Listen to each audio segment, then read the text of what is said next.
Today we're going to be talking about household rules. One of the ways you can support your child at home is by helping your child understand what your expectations are. Think back to Angelo and his mother. I wonder what her expectations were for dinner time. Do we know if Angelo knew what he was supposed to do? Household rules can be used to help children know what your expectations are. Developing rules for your household is going to be your apply it and try it for this week. We all probably have rules that we want our children to follow, but do we write them down and teach them to our children? We are going to talk about ways to write your household rules with your children, teach them to your child, and then use them and give them encouragement and positive feedback to help them learn and practice those rules. Keep it simple. Pick only 3 to 5 rules. Young children will not be able to remember more than a few rules at a time.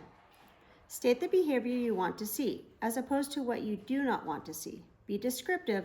What does that behavior look like? Pick rules that can be applied to a lot of situations and routines. Using visuals to help explain the rule. Using visuals can be helpful for young children to understand what you want to see and what the behavior looks like. Combining a visual picture with a written statement can help your child know what the rule means.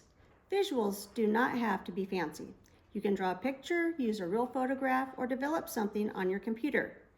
Here are some examples of rules that you can put together for your house.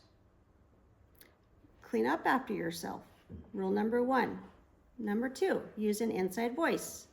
Number 3, ask before you use something that is not yours.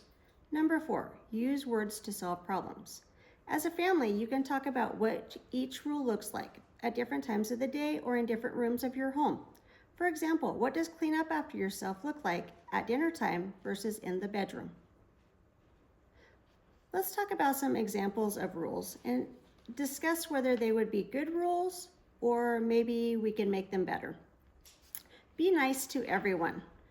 Not necessarily the best rule because it's too broad and not descriptive on what we want to see.